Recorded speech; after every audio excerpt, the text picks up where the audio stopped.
Estamos grabando. Buenas tardes. Buenas tardes. Bueno, Yaguato, buena semana para todos. Hoy vamos a dar inicio, estamos dando inicio a este nuevo ciclo de encuentros virtuales que tenemos del Centro Israelita de la Comunidad Judía de Córdoba. La verdad que es una alegría poder compartir este ciclo que va a ser de domingo a jueves, todos los días a las 4 de la tarde, con los referentes de las principales tradiciones religiosas de Córdoba. Hoy vamos a dejar para el final. Mañana vamos a tener a Shihad Sleiman, el imán de Córdoba, con nosotros a las 4. El martes vamos a tener al Deray, que es el sacerdote armenio, el padre armenio Jarutiu Sepanian. El miércoles al pastor Norberto Rufa.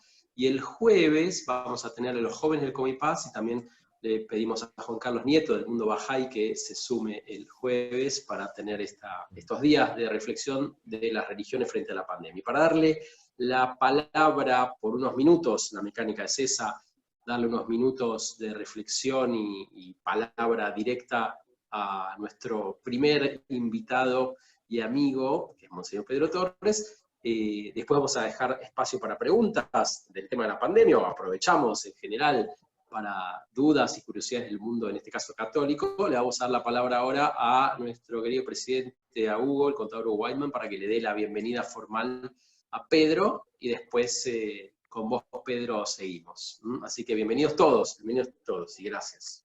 Huito, para ti. Hola Pedro, ¿cómo estás?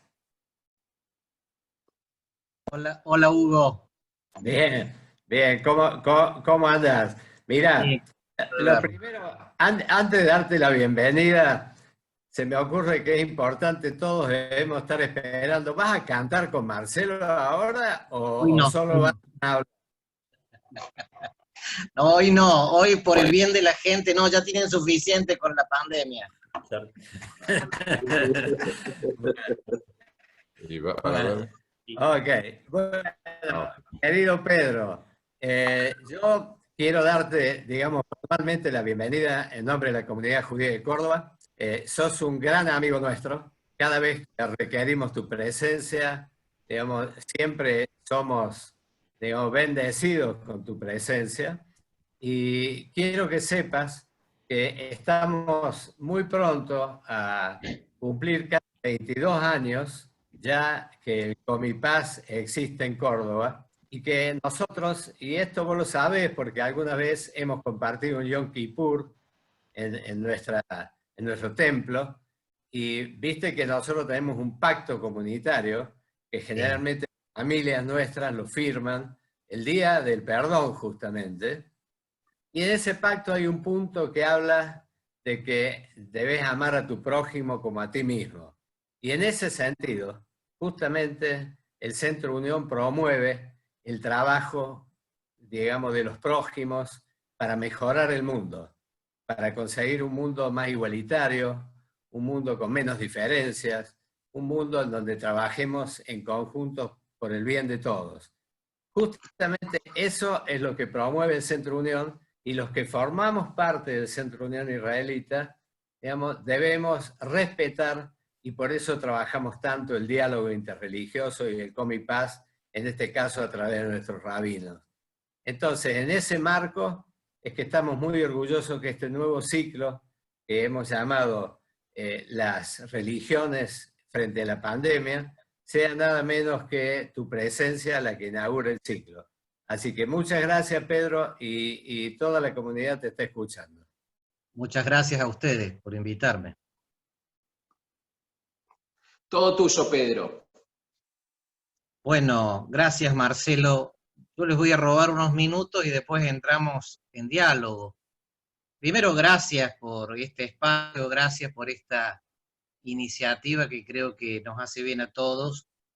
Y yo me siento acá como en familia, les digo la verdad, lo he dicho tantas veces, aunque hoy creo que la familia ha invitado a través de las redes a integrantes más allá de la comunidad judía, de otros, porque me han estado llamando durante el día distintas personas que han visto el flyer y se han unido.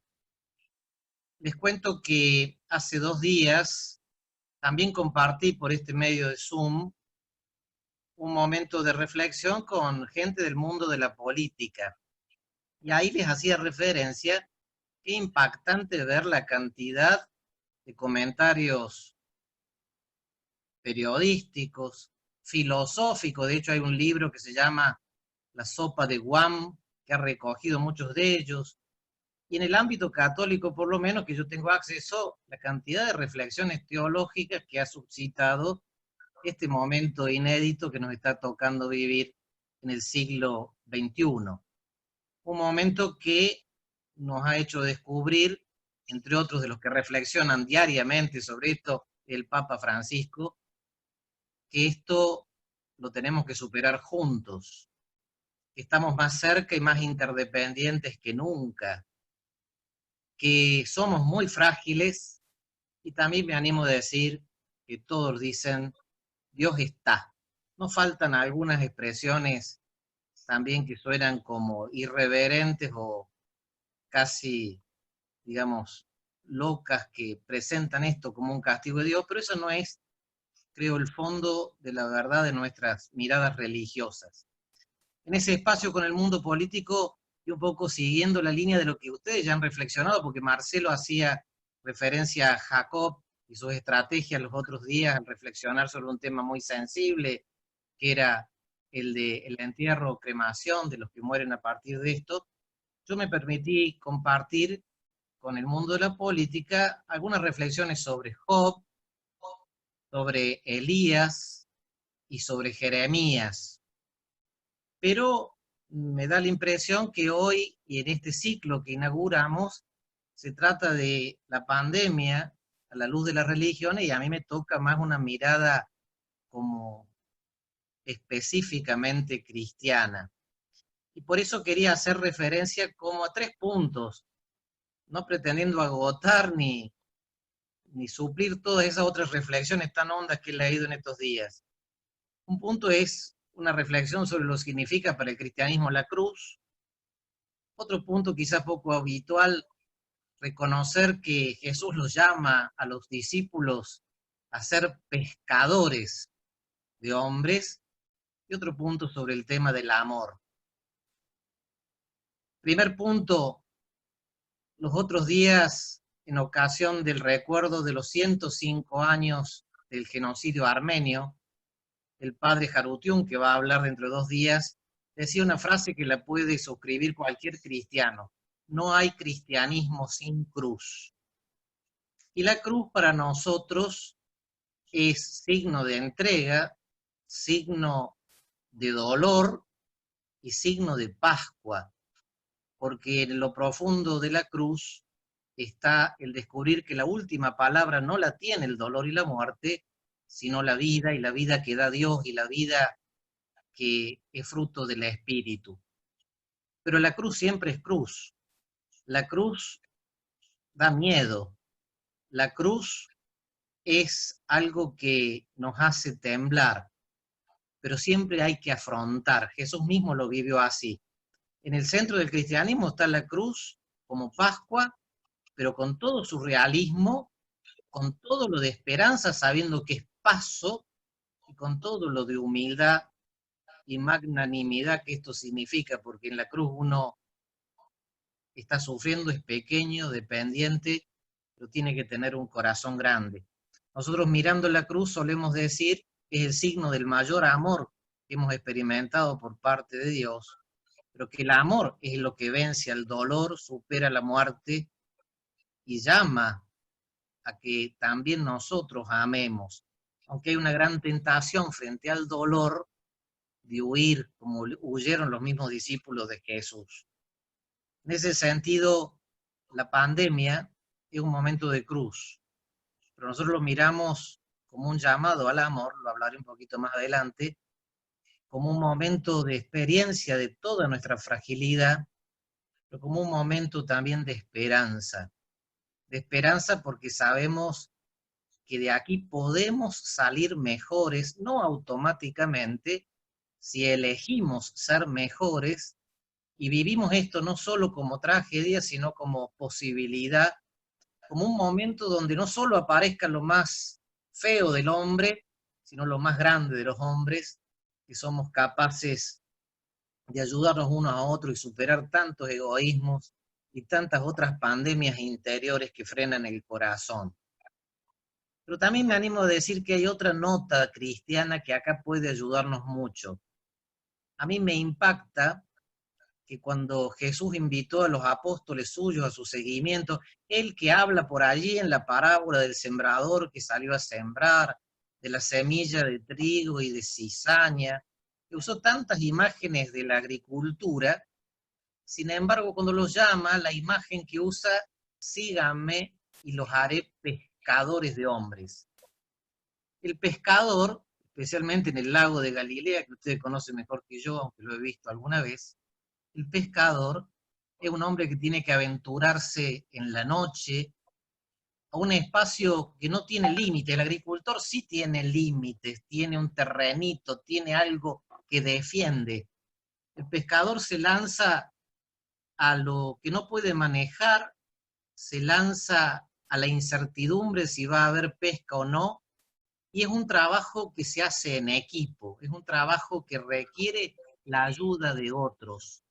Y en ese sentido, la mentalidad del pecador es la de quien transita en la noche el mar, que muchas veces es signo del mar, del mal en la Biblia, pero con la mirada puesta a ver dónde se mueve el agua, dónde hay vida, que allí tira la red. Es una forma mentis que Jesús quiere como comunicar a los discípulos de él, y que creo que tenemos que interiorizar en este momento. Es un momento de oscuridad para la humanidad, porque vamos a chocar contra, y estamos chocando contra un muro invisible que es el virus, pero también con un muro visible, terrible, que es las consecuencias económicas, sociales, el tema de cómo van a administrar los escasos recursos sanitarios en caso de crisis, el tema del duelo. Estamos invitados en la noche, así como Jacob en la noche luchó y purificó su imagen de Dios y cambió su nombre a Israel. Nosotros creemos que una actitud muy honda en este momento es la de velar, la de vigilar, la del discernimiento. De hecho, yo he dicho varias veces en estos días, creo que el Papa Francisco, hablando de la tormenta, decía algo parecido, estamos necesitando profetas, profetas que vean en la noche y como lo más propio del profeta, sepan reconocer en momentos de dolor que Dios está vivo, que Dios está presente, que Dios es el Señor de la historia. Yo recuerdo que los peregrinos de Maús, que nosotros los tenemos presentes en este día domingo, hacían una experiencia de decir Jesús es profeta. Bueno, es un profeta que indica por dónde está pasando el amor de un Dios que Él ve y nos revela como Padre misericordioso. Además de esta actitud de profetas, los seguidores de Jesús, los pescadores, tienen que ser místicos, un poquito como Abraham, digo yo, que pudo ver en el desierto un futuro de una vida que es incontable, en las estrellas del mar, contemplar lo que está pasando, lo decía semanas atrás en un artículo del espacio del Comipaz, contemplar con mirada serena, sabiendo que estamos en medio de la tormenta y no tenemos todos los elementos, estamos en la incertidumbre y necesitamos esa confianza de saber que Dios no nos abandona y que, como han dicho algunos místicos, todo saldrá bien, aunque a algunos les cueste la vida. Y el tercer elemento, que es el tema del amor, tiene otro nombre, que es fraternidad. Yo pensaba, si la cruz es llamado al amor, si Jesús los manda a pescar hombres para enseñarles a amar, el momento que estamos viviendo efectivamente nos hermana y nos invita a un amor de fraternidad, a un amor de servicio al que sufre, de detenernos, comprender, compadecer y entregar todo lo que podamos para consolar. Si el profeta Jeremías tiene una partecita de su libro, capítulos 30 al 34, que es un discurso de consolación, es porque él estaba sumergido en el dolor. A mí me llama la atención un judío que yo admiré mucho, Víctor Frank, cuando terminó la Segunda Guerra Mundial, a él le pidieron que diera unas charlas acompañando al pueblo alemán después de lo que había sido la guerra, y él daba unas charlas en la radio y se llamaba Psicoterapia al alcance de todos. Pero no le fueron a pedir a cualquier psiquiatra, le fueron a pedir al que había estado en un campo de concentración, para poder consolar, para poder comprender, para poder compadecernos, tenemos que vivir intensamente en el corazón lo que están viviendo los enfermos, el personal de la salud, el personal de limpieza, los que nos atienden hoy, para entender miedos, búsquedas, aprendizajes y también la apertura a lo trascendente. Esta pandemia es nueva para nosotros, pero si uno mira con perspectiva histórica, han pasado muchas en los miles de años de la humanidad, y han pasado pandemias como guerras, que también han arrasado con todo. Ante esas guerras quedaron como 3 palabras: discernimiento, servicio, esperanza. Y yo agrego fraternidad. Yo anhelo que, y creo que el Papa y la vida cristiana anhela, que este momento nos haga mejores, pero eso va a depender de que nosotros decidamos ser mejores y vivir más a fondo esta palabra que está revelada desde Moisés, pero que en Cristo nosotros reconocemos hecha carne y entregada hasta la muerte y resurrección. La mirada, creo, de un cristiano hoy es una mirada serena y al mismo tiempo comprometida con todo lo que podamos hacer para salir mejores de este momento, para que sea Pascua. Marcelo insiste muchas veces cuando compartimos que a Moisés se le dijo: empezá a caminar y después se abrió el mar.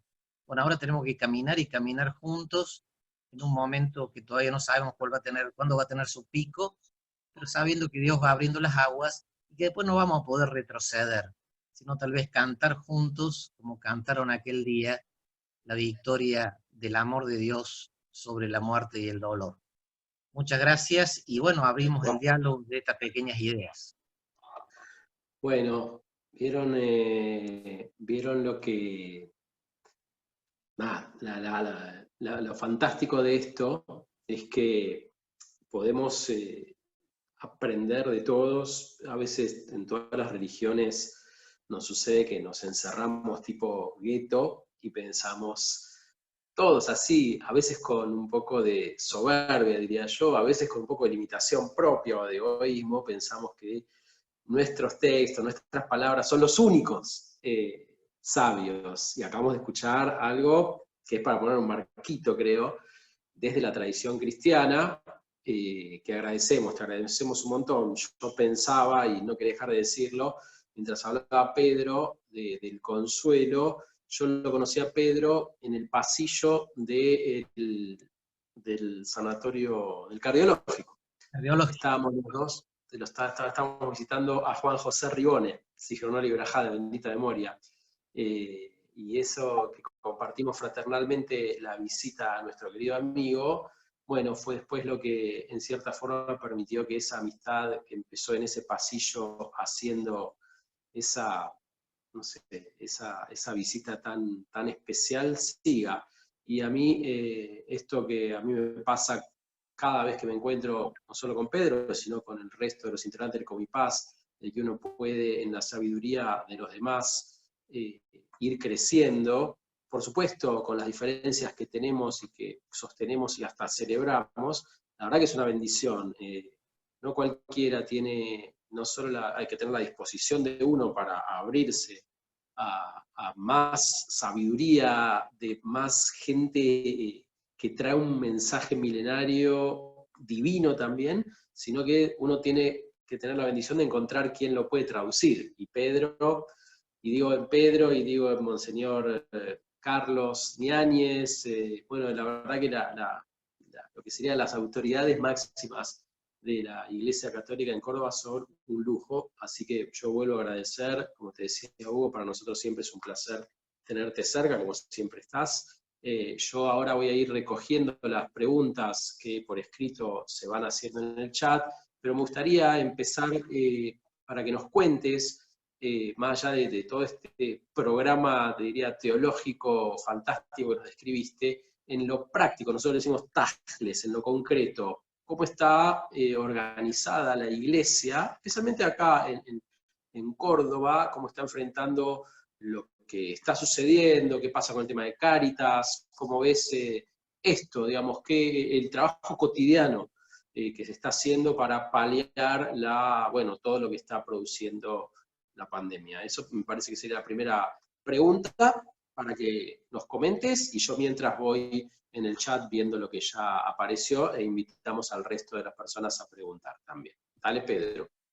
Por una parte, nosotros tenemos 120 parroquias en Córdoba, y esas parroquias son sedes de otra cantidad de centros, capillas. En cada una de las parroquias hemos nombrado un referente social y lo hemos organizado por zonas que por una parte van detectando las necesidades materiales y también de acompañamiento. Hemos abierto varias líneas de acompañamiento para la gente sola, para el personal sanitario, teléfonos y demás, y vamos haciendo como un monitoreo de lo que va surgiendo desde la necesidad de cada zona. Hoy, con esos grupos, además de voluntarios que están atendiendo a la gente de la calle, que están en este momento alojados en hoteles, son unos 590, hay distribuyendo alimentos a 12.000 familias, se calcula 37.000 personas, de modo explícito. Hay otros que no están registrados en esto porque son parte de la solidaridad cotidiana o de vecinos. Hemos promovido de nuevo redes de voluntariado y también de, digamos así, contención de situaciones especiales, porque hemos tenido que ayudar a muchos que han quedado varados lejos o en las mismas localidades del interior de la provincia y que lejos de su familia han necesitado desde contactos o trámites para poder retornar. Recién los otros días abrieron un cauce, pero quedó gente todavía sin hacerlo. Esas 18 zonas que nuclean a las 120 parroquias van ayudadas también por grupos de trabajo que tiene, vamos a decir así, la arquidiócesis en liturgia, en pastoral de la salud, con protocolos para prevenir y ver cómo cuidarlo de higiénico, hasta modalidades de oración para promover que con una creatividad inmensa las comunidades han provisto de vivir como han vivido ustedes la Pascua, de vivir momentos fuertes de oración, de contacto. Fue un momento fuertísimo ese de comunicarnos con el encuentro que hizo el Papa en San Pedro, allí solo, caminando por la plaza, pero en la misma línea, bueno, hay toda una serie de subsidios litúrgicos para sostener la vida espiritual de las familias y los desánimos y demás. Por otra parte, en el ámbito educativo se ha creado toda una red de comunicación con los encargados de cada colegio para que se provea la educación. Y en el tema económico, que también es un tema bien complejo, porque esto es roto redes de ayudas mutuas, también se ha previsto todo un sistema de donaciones por vía de transferencia en línea o demás, tanto para la caridad como para el sostenimiento ordinario. Las religiosas, por su parte, además del ámbito de la escucha, algunas están haciendo barbijos y otras están apadrinando las instituciones de salud con su oración y su entrega para que el personal sanitario no se sienta solo. Eso es un resumen, digamos, de muchas actividades que en realidad es una red un tanto desbordante. Cuando suceden cosas hay gente que las maneja a cierto nivel, cuando se desbordan un poco o requieren una ayuda mayor, van llegando al arzobispo o a mí, porque también estamos en contacto permanente con el COE, estamos colaborando. Un tema ha sido, por ejemplo, los institutos de menores, donde Marcelo también acompañó, donde hay que prever cómo tengan el acceso a los insumos ordinarios o cómo acompañar cuando se enferma el personal o tienen personal de edad mayor que son de riesgo. Bueno, todo eso es un trabajo nuevo y, digamos, desafiante. Perfecto. Bueno, hay dos preguntas que rescaté. Una tiene que ver con cómo ve el mundo cristiano, católico, el tema también de la cremación en sí, que estuvo en boga en estos días también dando vueltas. Y en la segunda es algunas propuestas que hay como un día de ayuno universal, si esas cosas desde la mirada cristiana, ¿cómo se ve eso, ¿no? Esas propuestas tipo un ayuno universal para frenar la pandemia o algo por el estilo. Cremación y ayuno son los dos temas. Por una parte, en el mundo cristiano se siguió con la tradición judía de enterrar, eso es lo más normal, e incluso en algún momento algunos grupos ateos, concretamente me acuerdo masones, expresaban con la cremación, que era una costumbre más romana, eh, su incredulidad, su desafío contra Dios. Por eso la Iglesia durante muchos años, hasta 1984 para ser precisos, había prohibido la cremación, pero en 1984 abrió la puerta a este modo de inhumación, que no es el más habitual hasta ahora, pero lo va haciendo, que en algunas regiones de la Tierra, no por una pandemia, sino por razones también sanitarias, se había hecho como más común. En ese sentido, ya ha ido como haciéndose más habitual. En Córdoba hay 9 crematorios y muchos en estos años también han abierto lo que llamamos cenizarios, que son lugares donde se depositan las cenizas, porque nosotros lo que sí enseñamos es que esas cenizas que han sido parte de la cremación no pueden ser tratadas tampoco como cualquier cosa, sino que tienen que ser puestas en un lugar santo para rezar por quien ha fallecido. De hecho, la palabra cementerio significa dormitorio. Para nosotros no es lo mismo un cementerio que una necrópolis. La necrópolis es una ciudad de los muertos, el cementerio es el lugar donde duermen, porque esperamos que cuando venga el Señor por segunda vez, nosotros decimos, los judíos dicen por primera, llamará de entre los muertos a una vida nueva y ofrecerá la vida de la resurrección.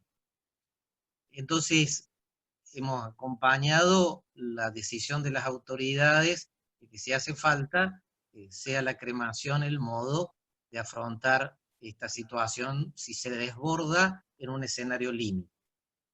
Lo otro del ayuno, el Papa Francisco, por ejemplo, ayer envió una carta invitándonos a rezar a María, la Madre de Jesús, la judía también que más queremos, y nosotros hemos puesto mucho las fichas en la oración y en la caridad. Si ese ayuno ayuda a la caridad, porque nosotros unimos que nuestro ayuno tiene que ser privarnos de algo para poder ofrecerlo en caridad, no como un ejercicio ascético, digamos así, para un autoperfeccionamiento egoísta. Y en ese sentido, quienes están en la trinchera de estar sirviendo comedores, bueno, el ayuno es privarse de muchas otras cosas, lo importante sería que por omitir su alimentación no omitan su servicio de caridad. Todo lo demás que pueda ser ofrenda, signo de solidaridad y amor, será bienvenido y son gestos que nos ayudan también, creo yo, a elaborar el duelo, un duelo que frente a esta situación va a tener características del todo nuevas. Perfecto. Bien, yo quiero aprovechar para contarte la semana esta que pasó. Nosotros conmemoramos, nombraste recién el genocidio armenio, lo recordamos de hecho el viernes durante el Kabbalat Shabbat, en el momento en el que decimos la oración de duelo, pero también recordamos, por supuesto, como corresponde y es obvio, el holocausto, la Shoah. Y en este sentido hay como, bueno, una gran expectativa para esto que decretó el Papa, que tiene que ver con la apertura de los archivos del Vaticano en términos de lo realizado desde el Papa Pío XII y toda la época crítica de la Segunda Guerra Mundial. Entonces queríamos también aprovechar para preguntarte cómo ves esta apertura que ya empezaron investigadores de varios países a consultar de manera digital, por supuesto a la distancia, los archivos vaticanos en torno a Pío XII y la Segunda Guerra. Creo que el archivo es impresionantemente grande y que yo he personalmente recogido, yo viví 2 años en Italia, tal cantidad de anécdotas de lo que hacía la iglesia, por ejemplo, en los seminarios, que son las casas de formación de los sacerdotes, estaba lleno de jóvenes que eran judíos y que frente a los alemanes eran, digamos, personal que trabajaba en el seminario. Conocí un caso de estos en Bolonia, que me contaban los curas, las más de 10.000 pasaportes falsos que hizo Juan XXIII, siendo Papa Pío XII, la cantidad de cosas que quedaron como ocultas en esos archivos, nos va a dar una sorpresa, creo, interesante. Cuando se vivió la Segunda Guerra, hay una carta de Pío XII a Polonia diciéndoles: ustedes tienen derecho a rebelarse, pero no pueden, porque las armas los tienen los alemanes y los van a matar. De hecho, ahí estaban campos de concentración terribles. Creo que el Papa, como preso en el Vaticano, que en algún momento hasta pensó trasladar la sede a Brasil, hizo un papel dificilísimo, y después fue una obra de teatro la que puso en duda la acción del Papa Pío XII en favor del pueblo judío. Pero apenas terminó la Segunda Guerra Mundial, muchos rabinos reconocieron lo que había hecho Pío XII y tantos cristianos. Y de paso digo, murieron muchísimos cristianos en los campos de concentración, hubo muchos sacerdotes en esos campos que sobrevivieron también, y somos testigos del horror de lo que puede el corazón humano cuando no tiene rumbo. Porque terriblemente, sí, eso no fue una pandemia, sino fue algo que anidaba en la maldad del corazón humano que se quiso creer Dios. Una enseñanza no solo para el pueblo judío, sino para toda la humanidad. Yo tengo esperanza, pero creo que va a llevar muchos años, porque son archivos más que extensos y con muchos elementos. Y también vamos a ver cosas tristes de algunos que no entendieron, que no entienden hasta hoy, de actitudes negacionistas, también se las van a ver, porque la iglesia está compuesta de hombres, y hombres santos. Yo creo que Pío XII era un hombre muy santo, hombres pecadores y hombres falibles. También habrá cometido errores Pío XII, y los archivos van a poder permitir tener una mirada más objetiva, pero me animo a decir, no anacrónica. No podemos juzgarlo desde un espacio de libertad y democracia que hoy vivimos, y que en esa época no se vivió. Pío XII tuvo problemas con el nazismo incluso antes de la guerra, cuando él era nuncio en Alemania, estuvo amenazado de ser llevado preso en alguna oportunidad. Con mucha entereza fue de quienes enfrentó al nazismo, que venía como creciendo desde el año 32, si mal no recuerdo, y que hizo tanto daño no solo en Alemania, sino también incluso en Argentina. He compartido en otras oportunidades aquellos momentos terribles que se vivieron en Buenos Aires, actos multitudinarios de quienes eran simpatizantes del mundo nazi. Bueno, los archivos van a permitir reconstruir la historia con elementos, digamos así, documentales, que son más que importantes. Sí, me parece, comparto la respuesta en todo sentido. Siempre recuerdo en el Yad Vashem, el Museo del Holocausto de Jerusalén, hay un bosque que se llama el Bosque de los Justos de todas las naciones, ¿no? Y allí está más de 20.000, no recuerdo el número exacto, pero más de 20.000 personas que fueron destacadas, obviamente personas que no pertenecen al pueblo judío, que durante la Shoah hicieron algo para salvar la vida de gente. Y hay un montón enorme de sacerdotes. Por supuesto, es cierto que la figura de Pío XII sigue rodeada de todo esto que vos nombrabas. Ahí Mario Marcoix preguntaba que no sabía, yo tampoco sabía lo de la obra de teatro, para que si tenés algún dato más nos cuentes de esa obra que mencionaste. Pero yo también te quería preguntar, vinculado a esto, en el sentido de que al principio nombrabas que hay gente, creo que usaste la palabra irreverente, que desde las religiones también plantean esto como un enojo divino.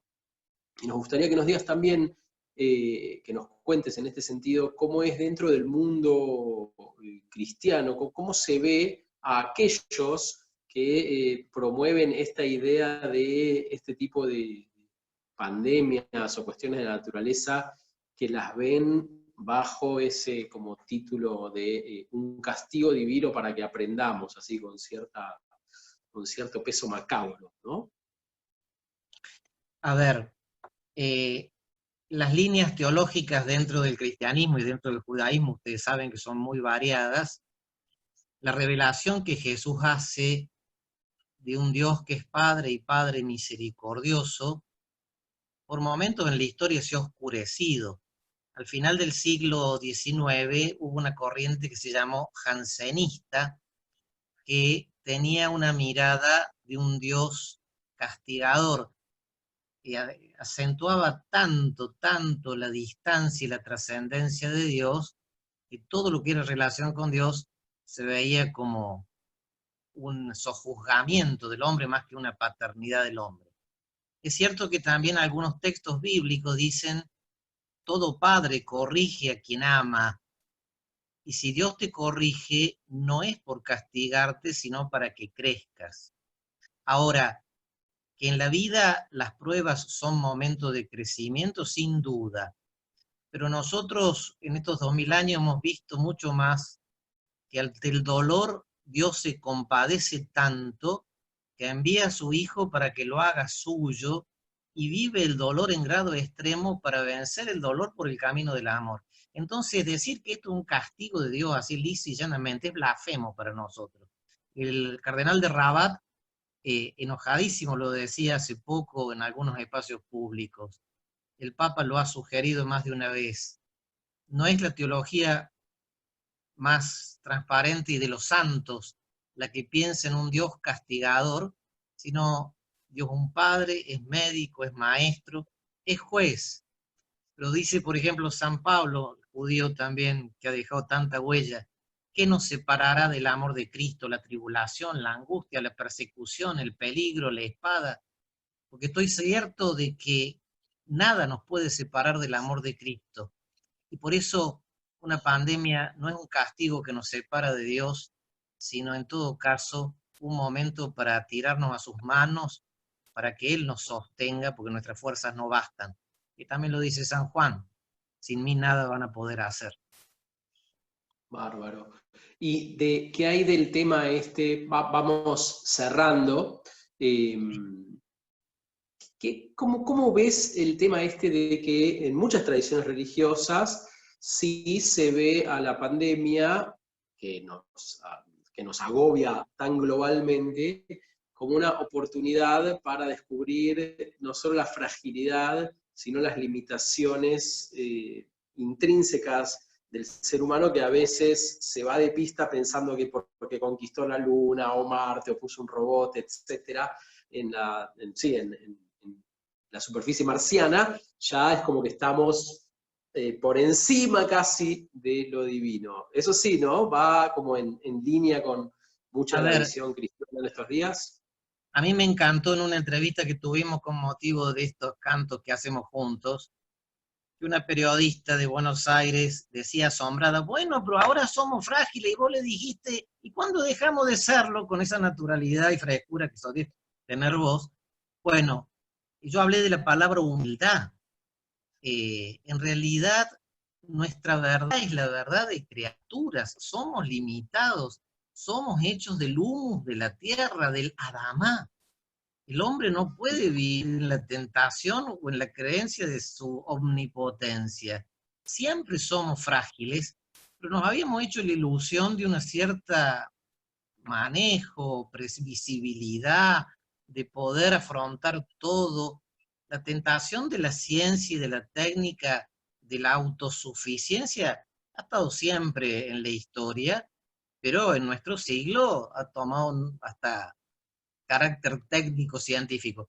La verdad que este momento nos pone en la verdad, no tenemos remedio, no tenemos vacuna, no conocemos el virus, Y por eso yo puse la imagen de la oscuridad. Y la imagen de la oscuridad nos asusta, siempre asustó. Dicen que desde el año 50 la cultura cambió cuando pudimos transformar la noche en día a través de los medios que tenemos de la electricidad o el gas. Bueno, pero en realidad la vida sigue teniendo muchas oscuridades. Recuerdo un día, vos me hacés preguntas hoy, yo le hacía muchas preguntas a mi papá mientras íbamos de viaje. Me parece que lo harté un poco al viejo en un momento dado, porque me dijo, mire chiquito, Dios nos muestra haces de luz y hay haces de sombra. ¿Ves las nubes que hay ahí? Bueno, los haces de luz que tenemos son suficientes para alcanzar la salvación, pero no tenemos resueltas todas las sombras, así que no me pregunte tanto. Bueno, en ese clima creo que tenemos que ser conscientes que el hombre va a tener interrogantes hasta el fin de sus días, y yo suelo decirme a mí mismo que cuando llegue al cielo le voy a hacer un montón de preguntas a Dios, pero la luz que tenemos es suficiente para decir, ama, porque el amor no muere. El que ama permanece en Dios y Dios en él. Y en ese sentido también, ama con un amor que va más allá de los tuyos. Por eso hablaba de una fraternidad universal. Y creo que la pandemia nos ha mostrado que lo que pasa en un rincón de China que no sabíamos que existía, nos afecta a nosotros en menos de un mes. Pero esa es la verdad de siempre del hombre. Y creo que hoy tocarla con las manos, con el corazón, viendo tanto dolor, nos hace caer en la cuenta que somos frágiles y al mismo tiempo inmensos, porque somos del polvo de la tierra, pero con un soplo divino que esperamos que no muera jamás. Wow. Bueno, me preguntan eso que te dice Mario, de si tenés algún dato más de la obra esa de teatro que nombraste antes, que fue posterior a Pío XII, que le hizo mala prensa. Es interesante reconocer que en los años posteriores a la Segunda Guerra Mundial, la figura de Pío XII era una figura destacadísima, como un hombre que había promovido muchas acciones en favor del mundo judío y también de la reconciliación europea en el después.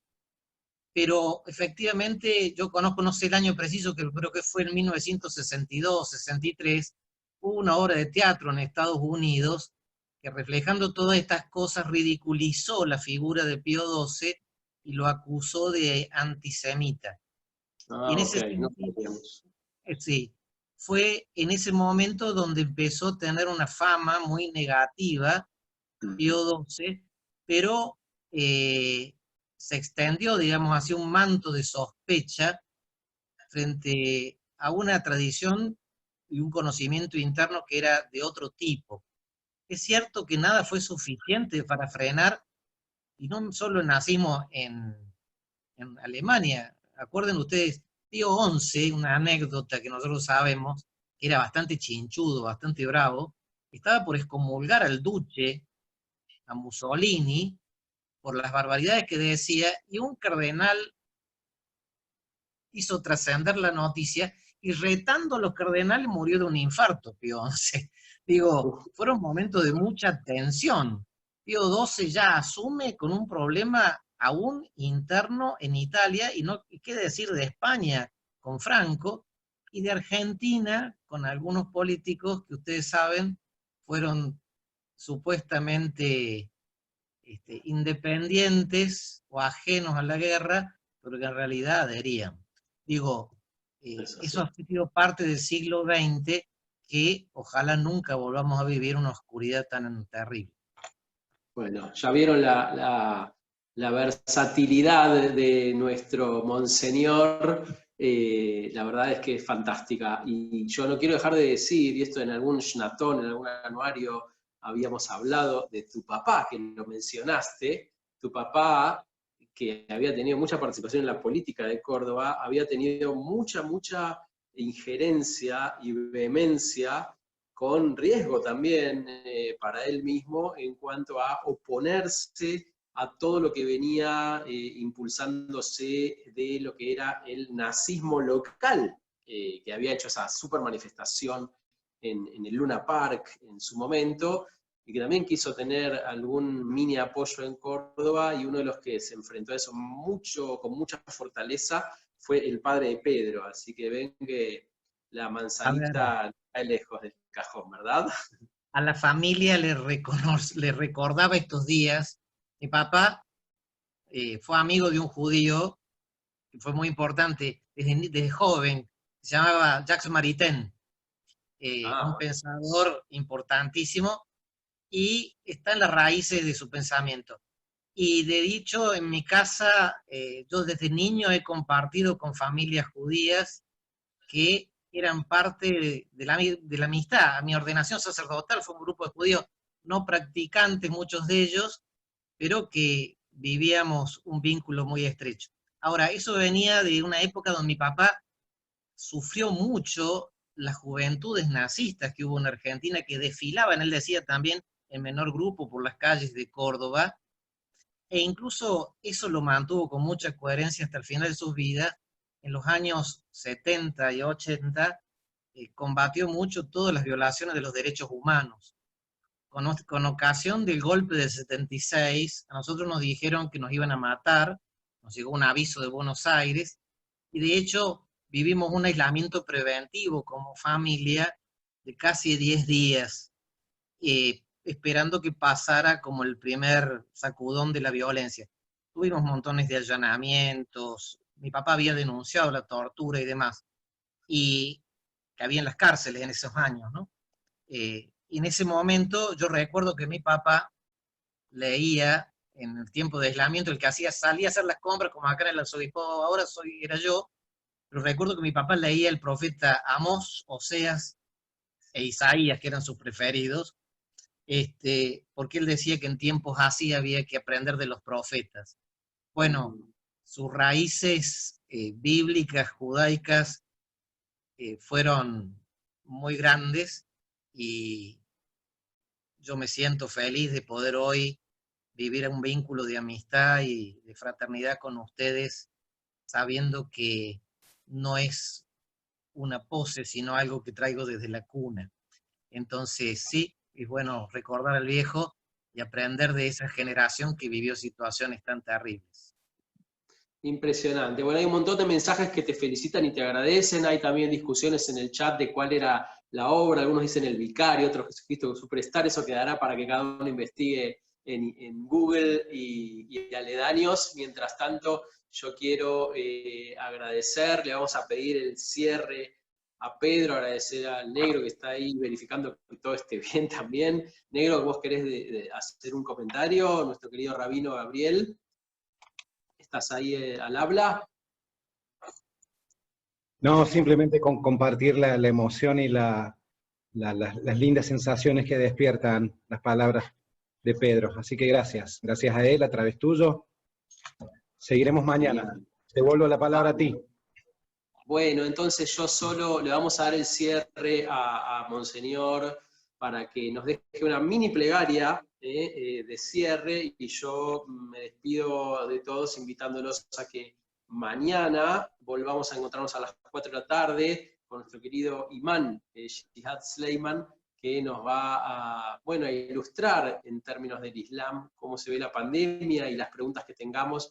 Es una hermosa oportunidad para compartir esto también. Después a las 7:30 de mañana nos vamos a encontrar para Yom HaZikaron, el martes para Yom HaAtzmaut, etc. Pero eso ya es más de índole interna.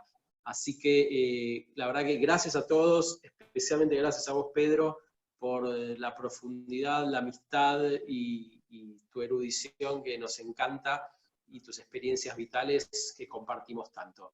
Te dejamos con el cierre a vos, con una pequeña plegaria que quieras para este momento. Yo con el corazón agradecido yo, porque los siento familia y es una alegría estar en contacto este tiempo. En el Salterio, ustedes conocen los salmos mejor que yo, pero hay un salmo muy hondo que nosotros recordamos el Viernes Santo, que es el Salmo 21, que comienza diciendo, Dios mío, ¿por qué me has abandonado? Pero termina siendo un acto de confianza. Pero el salmo siguiente, el salmo que nosotros tenemos como número 22 o 23, es el salmo del buen pastor, y yo este tiempo le he invitado a rezar ese salmo a personal de la salud, a familias asustadas, a algunos ancianos que se sienten como los más vulnerables frente a esto. Quisiera hacerlo mío y hacerlo nuestro, con la versión de nuestra traducción, que tal vez no es la más precisa, pero indicando esto: el Señor es el pastor, y aunque crucemos por oscuras quebradas no tememos. El Señor es mi pastor, nada me puede faltar. Él me hace descansar en verdes praderas, me conduce a las aguas tranquilas y repara mis fuerzas. Me guía por el recto sendero por amor de su nombre. Aunque cruce por oscuras quebradas, no temeré ningún mal, porque tú estás conmigo. Tu vara y tu bastón me infunden confianza. Que la bondad y el amor de Dios los acompañe y que nos podamos volver a encontrar prontito, ya con un abrazo y un momento de celebración. Esperemos superando esto con las menores abolladuras que se pueda. Dios los bendiga y de corazón, muchas gracias por compartir este momento. Gracias a vos, Pedro. Un abrazo de corazón para todos. Nos vemos mañana a las 4 en la segunda charla del ciclo de las religiones y la pandemia. Nos vemos mañana. Buena semana para todos. Gracias, Pedro, otra vez. Muchas gracias, Monseñor Pedro.